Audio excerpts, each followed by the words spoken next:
Okay, motor release, the first thing we teach. Now, what's the mirror motor release?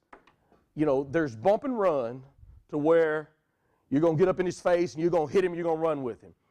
There are receivers in this conference, receivers that I've faced over the years, that every time you can't get up and strike him and hit him. We use that as a changeup.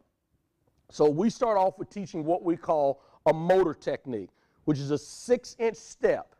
6-inch step. If I could get my coach here to demonstrate with me, he'll play wide out, I'll play receiver, the ball's inside there. Now, as you teach this, a lot of guys make mistakes, and even my young guys will come in and they want to get right up in the face. I think it's important that you start off, especially dealing with the skill level of the athletes you're dealing with, that you start off and give yourself some distance. But what the motor technique is we ask them to put their feet parallel, right up under the armpits, and we're going to take 6-inch steps backwards. All we're doing is when he moves, again, my eyes are on his waist, down to his knees. When that flinches, we're going to motor back 6 inches.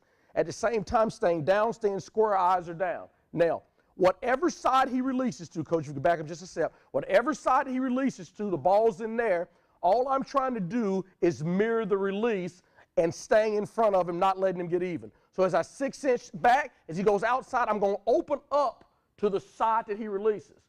Now, there's some things we teach with arm coming back. As the arm comes back, your head better shoot back. But at the same time, you have to be able to turn your body running that way. Now, what you'll see the guys doing on tape right now to start off with is they'll motor and they'll release and they'll just open up, getting the hips used to opening up, staying in front, and being able to run. That's the first phase of it, motor release. So look at the tape.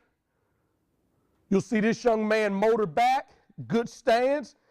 Look at his head. His eyes are down. Now, this release doesn't mean inside or outside. They're mirroring the release. Now, all the things that happen right here, all the things that happen when the hips turn open, okay, this has to be trained every single day. There's no rhyme or reason. There's no set rule as to how you open your hips. A defensive back's athletic ability has to come out. But you can see this young man here open the hips, eyes are down, in position to run. And guys are all different. You can see his steps are a little bit sloppy, but he's still inching out. He had a real good understanding of being able to keep his body in front of the man. If you can keep your body in front of the man, that's what the motor is. If you can keep your body in front of him, 1,001, 1,002, 1,003, there is no route. There is no route. Really good job there. You can see all of them, their eyes are down. Now, as you're working on this with your players, make sure that what the receiver does is just as important. The receiver has to play wide out. Okay? These are our DBs. They have to play wide out. So as you inch out, if the receiver comes off and just clowns around and doesn't give you a look, you're not getting a look. So make the wide out do it. Make him understand that he's trying to make the DB better. Eyes are down. Whichever side the release is, you're going to open up to that side, and you're going to try to take your body and run down inside and keep your eyes on his belt buckle on his knees.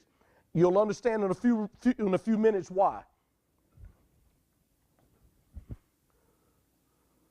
Nice motor. Again, you can see the hips open. Watch his body come to cut him off.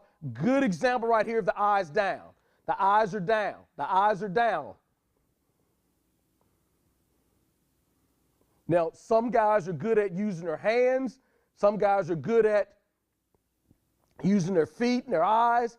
But the one thing in common, the side that the hips and knees open to, it tells you where to take your body. You can see we're working on the line. We're working right down the line, a lot of reps. This young man likes using his hands, long arms. You can see him, I call him the karate guy, karate chop. But look at the eyes down. Eyes are down. He can motor out and punch at the same time, which is really good.